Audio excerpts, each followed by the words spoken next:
and welcome everyone to our 2023 annual meeting.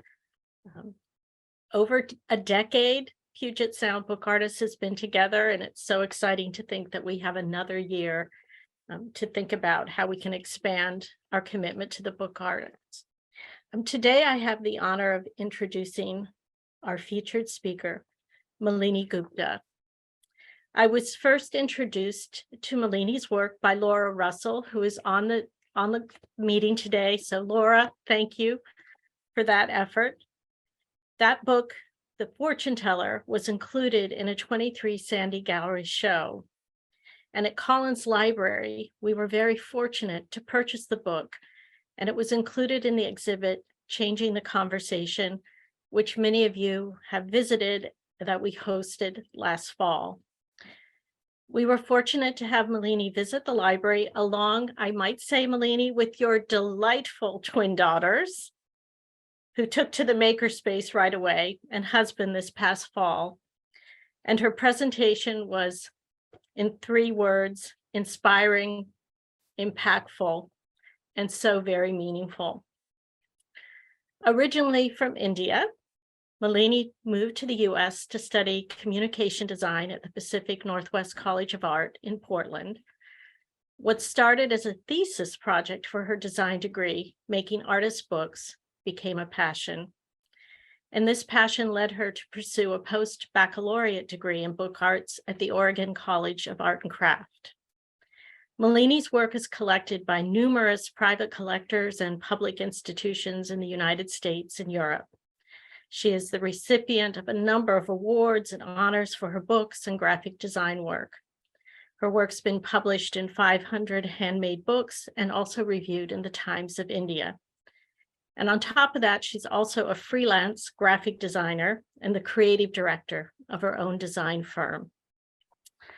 When writing about the book, The Fortune Teller, Malini says, "Through this work, I seek to investigate the deeply entrenched gender biases that plague the Indian society. It is comprised of 2 parts. Part 1 is the game of the fortune teller. Part 2 is my personal childhood story. The Fortune Teller, an unassuming childhood game that predicts your future based on choices you make. As the viewer interacts with this seemingly benign and innocuous game, they are confronted by the cold, hard statistics of gender equality in India. For the second part of the piece, I narrate my firsthand experiences of growing up in India. Today, we are honored to have Malini with us to discuss her work and other pieces, as well as her creative director work in her own firm. So please join me in a wonderful virtual welcome, Malini Gupta. Thank you so much, Jane. Thank you so much for the lovely introduction, for the kind words. I really appreciate it. And thank you so much for inviting me to present today. I am truly honored and nervous, but mostly honored. Hi, everybody. My name is Malini, and I am from Portland, Oregon. I am the owner of Ochre Art and Design. Thanks again for inviting me to be the featured speaker today. I really never, ever in my wildest dreams thought that I would be speaking. I'm truly honored. And today I will give you a brief overview of my work, books that I've designed in the past, and a book that I am currently working on. So here's a little bit about me. I am originally from Hyderabad, India, which is a South Indian city. And I have a degree in electronics and a degree in interior design. But I always knew that I had a creative bent of mind. And so I took to graphic design back in India, but I wanted to study a little bit more. And so I came over here to the US in 2002 to study communication design at PSBA. And then I also have a postbac in book arts from OCAC, which is another private art school in Portland, which is now defunct. And I used to be a watercolor artist back in India, and ochre was my favorite color, and it was my favorite color name, hence the name Ochre Art and Design. And it is also a very sacred color back in India. And these are some of my watercolor paintings. And as Jane mentioned, I'm also a designer. I have my own boutique design firm over here in Portland, Oregon, and I design logo, websites, brochures, invitations, etc. And my art is often informed by my passion for graphic design, especially typography, and you will see that, in the story of O and other books that I've designed. And vice versa. My design work is informed by my background as an artist, because I look at everything through an artistic lens. And so my target audience tends to be artists, designers, authors, poets, makers, etc. And I love it. I love, helping the art and design community with my design work. And as mentioned, my books are collected all over US, Canada, and a few in Europe.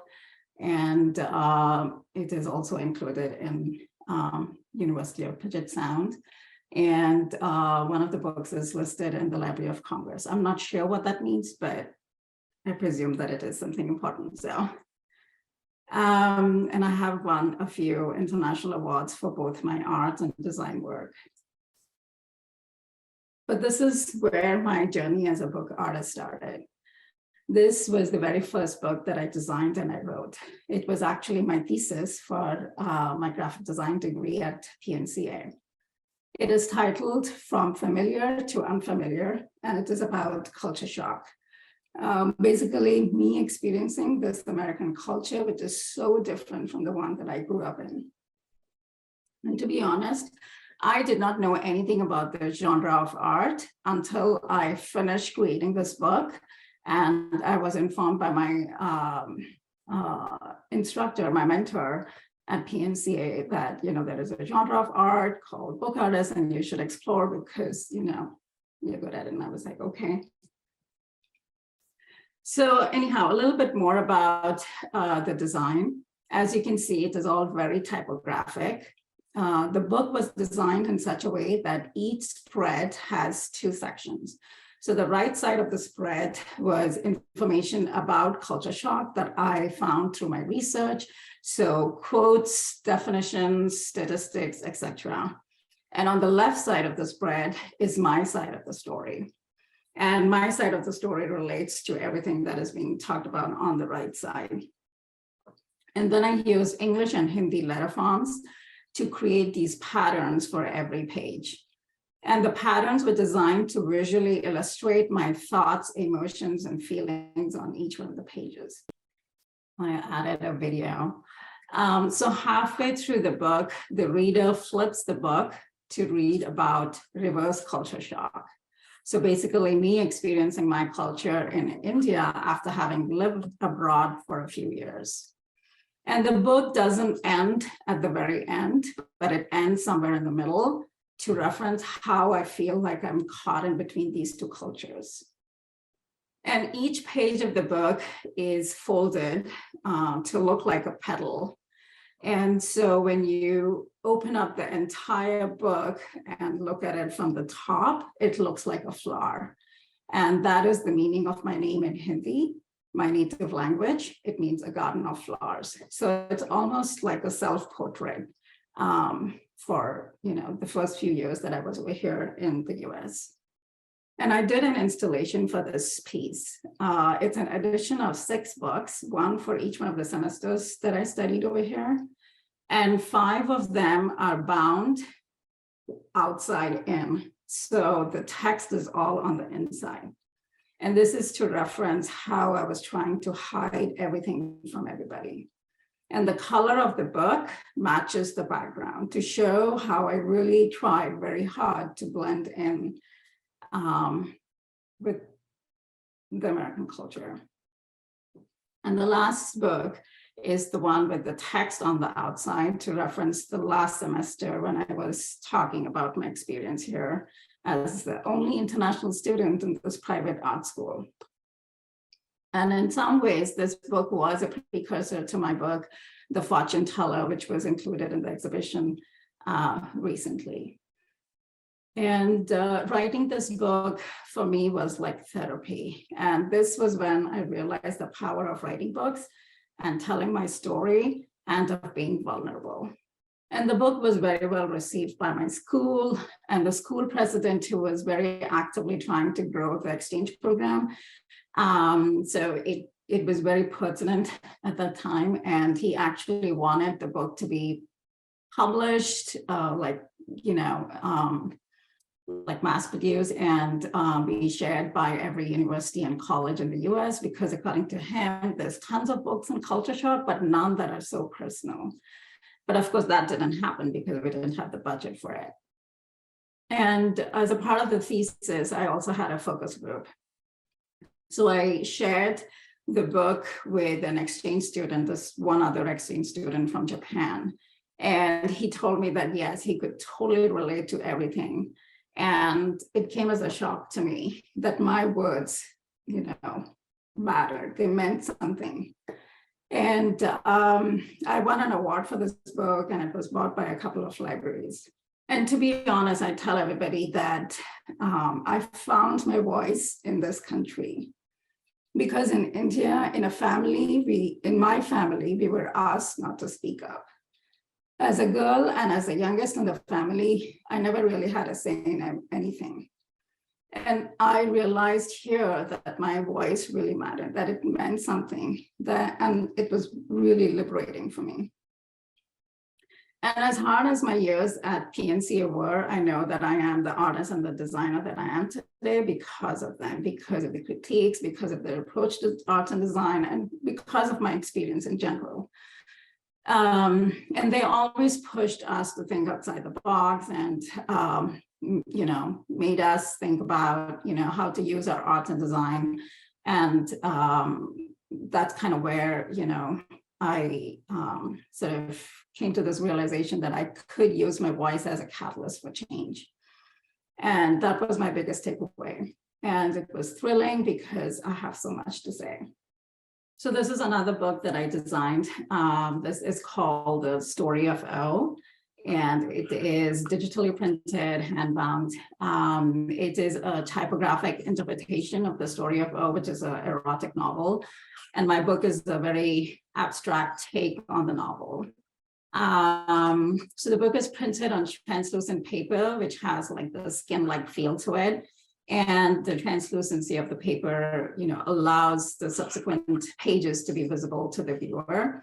The letter O and its different fonts and shapes and iterations, serif, sans serif, regular, bold, etc., are all used to create like this visual imagery. And they add, to the sensuousness of the book. And this is obviously, the graphic designer in me nerding out over fonts and typography. And it's digitally printed and handbound.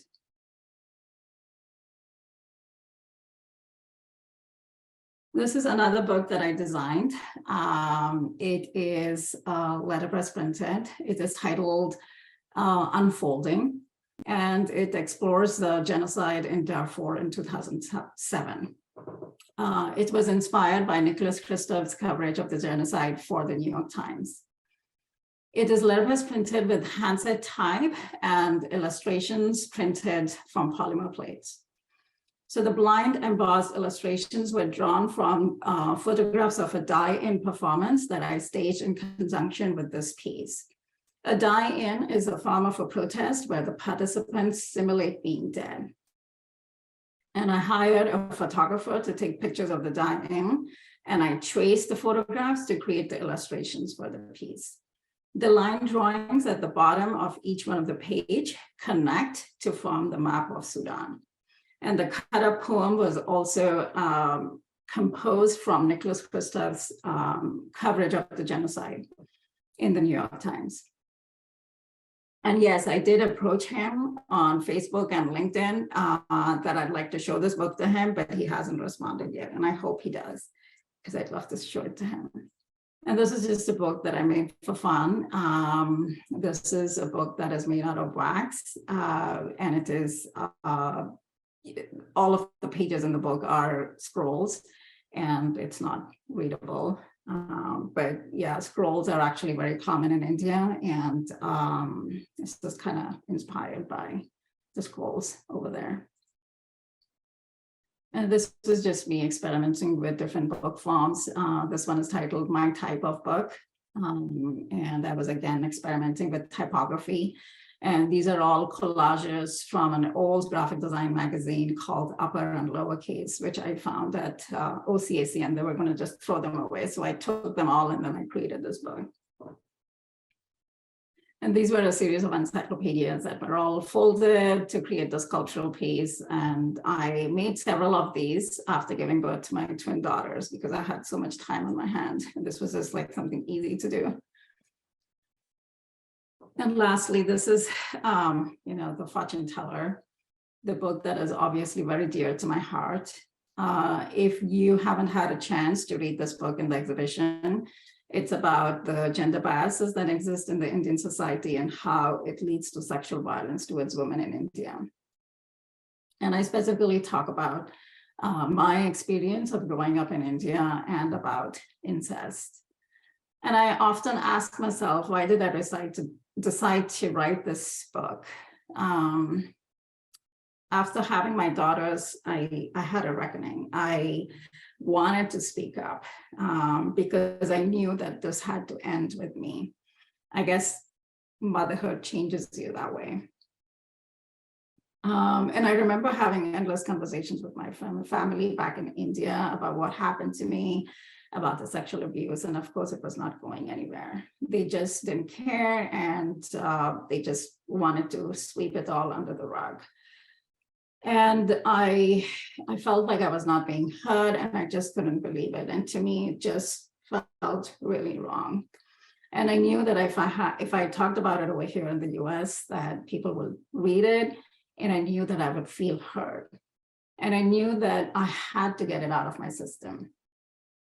It was like a huge burden on me, and I just had to get it out of me. And the most painful part for me was that this man who did this to me was still being treated with so much respect as if nothing happened, in spite of me speaking up. And because of family honor, right? Because we all respect our elders in our society. And so this book is part revenge.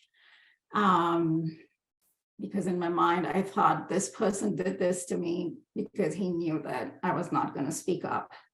And so I wanted to speak up.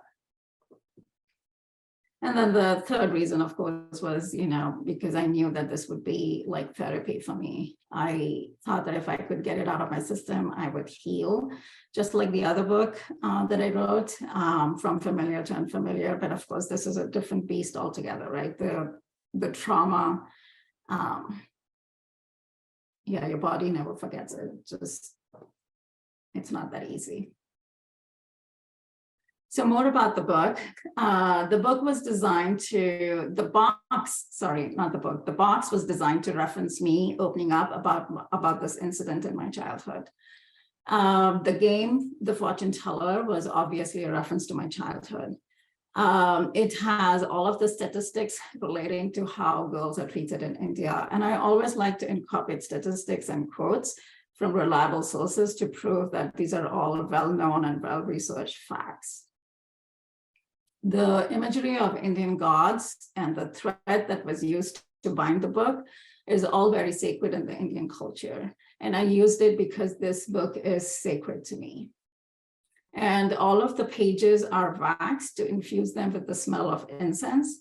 Again, because this is something that is used in prayer ceremonies in India. And again, I wanted to show that this book was like very sacred to me. And after I finished waxing, I thought that the pages had the skin-like texture to them. So that was a happy accident. And here's the video of the box that I included to show how it opens up.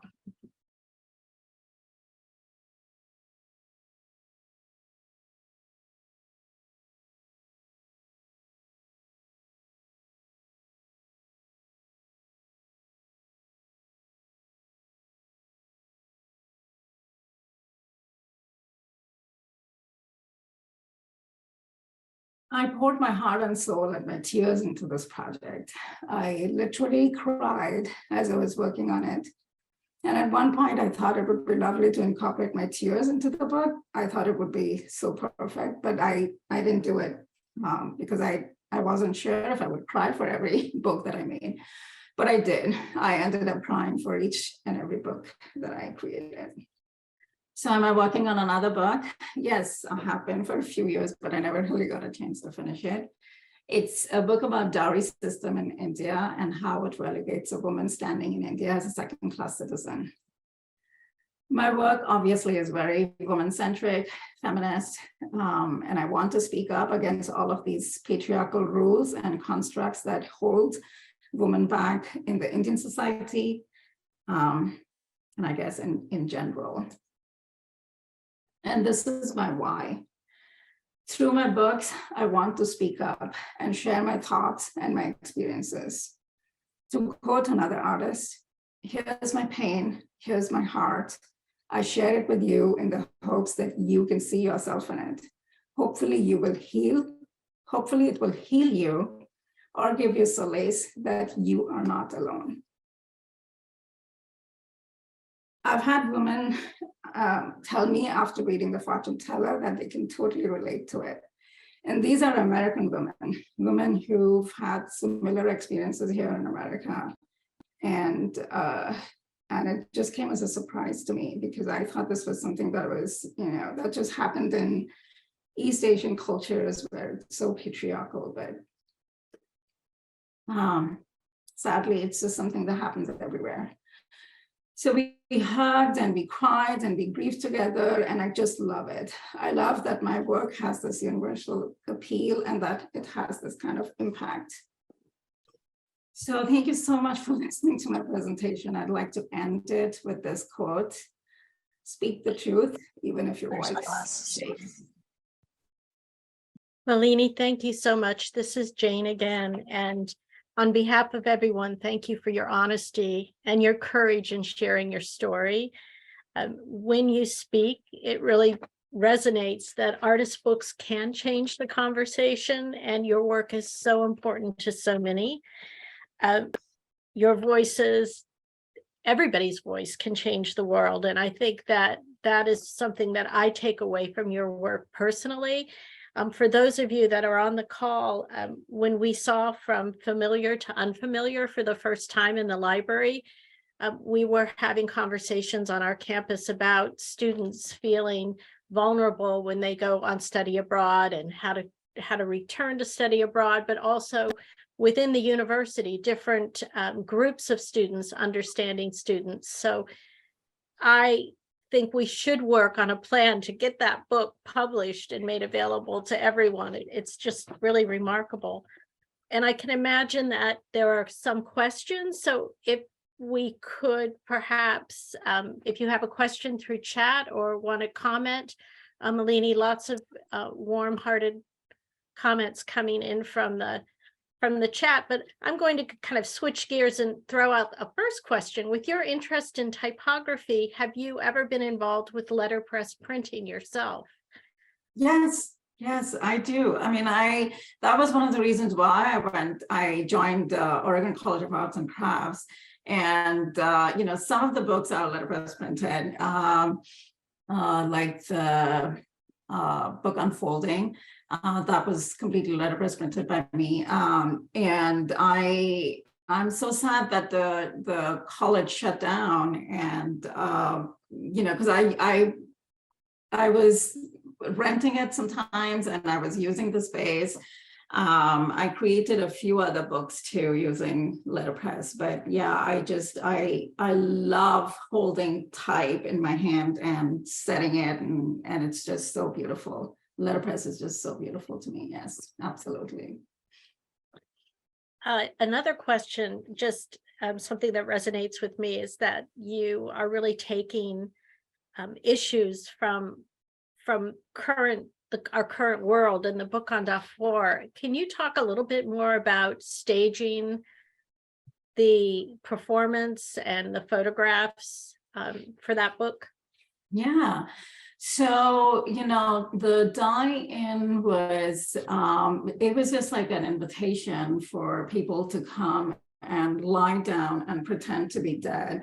And basically that was what was happening over there in Darfur, from what I read, is that, you would just walk by and you would see these dead bodies of women, who've been abused or, and so that's kind of what I wanted to do with the performance is, I wanted to, have people just stop and think about what was happening and, process it. And then I hired a photographer, and the photographer took photographs, aerial shots of, all of the bodies, and then I traced all of them, and they are blind embossed into the book, just to add that other layer of, meaning. I could have just, taken something off of the internet and traced it and, done it. But to me, it would have been fake, so.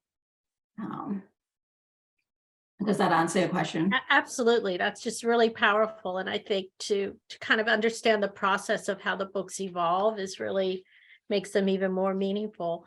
I think Sally over here asked me a question personally. Sally, do you mind if I read it out? Did the making of the book? No, I don't mind. Great. Okay.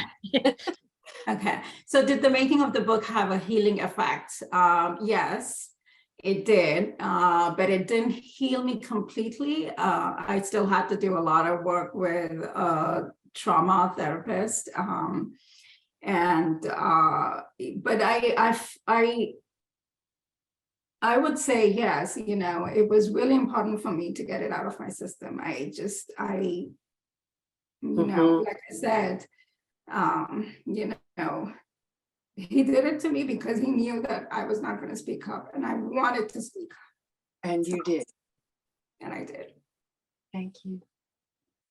Thank you, Malini. Thank you.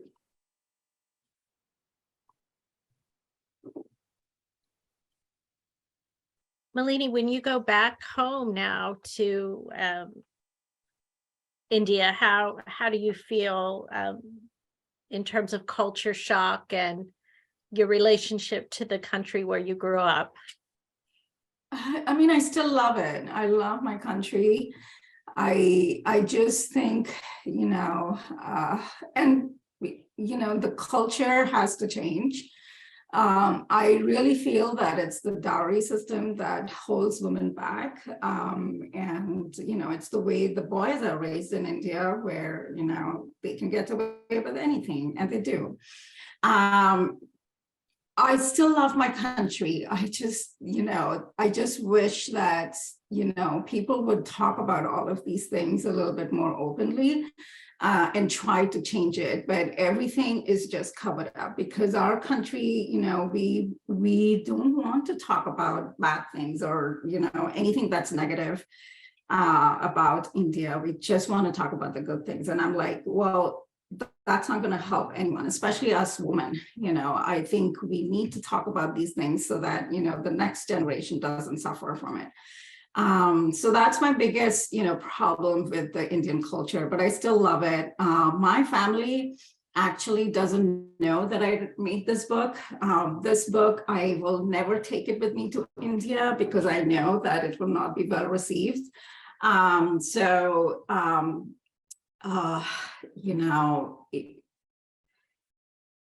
but I have talked to them about it. But, like I said, it's something that nobody wants to address. And so I'm just like, it's okay. I just try not to go to family gatherings when I know that he's going to be around, because it's very traumatic for me. Of course. But I do go individually with my family, and we just visit. This is sort of a segue into the book that you're working on now, which I know is complicated and one that you've been working on for a while, but can you tell us a little bit about how you're approaching the research and the process for the book on the dowry system? Yeah, so, I'm thinking the tax would be laid in such a way that, it would be like the iceberg, visually, like, what you see on the top is like,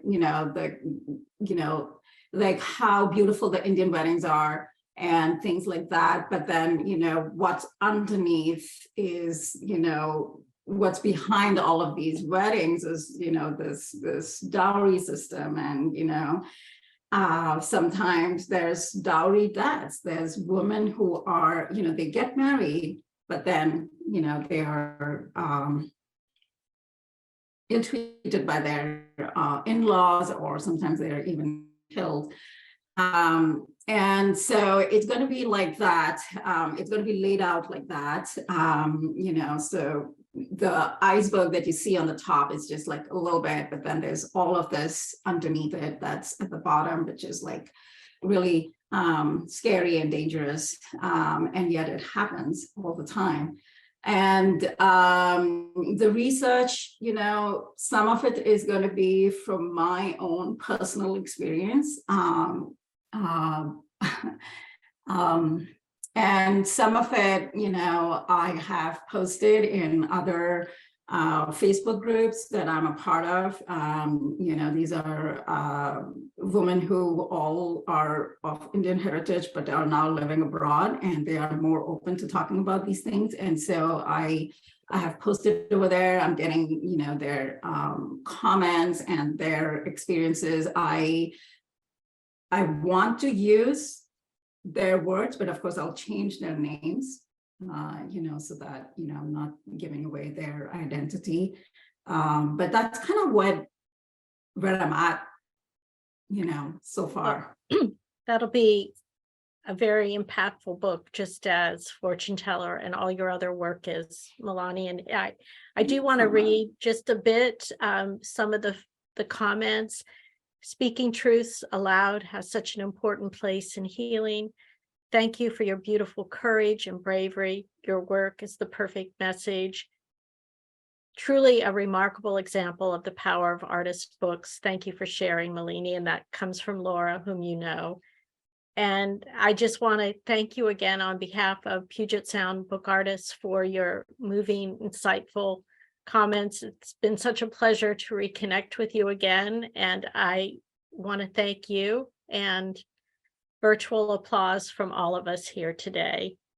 Thank you so much. I just want to say, every time I meet you, I feel the love, and I really appreciate it. I felt it in person and now too. I really appreciate your support. It means the world to me. Thank you so very much.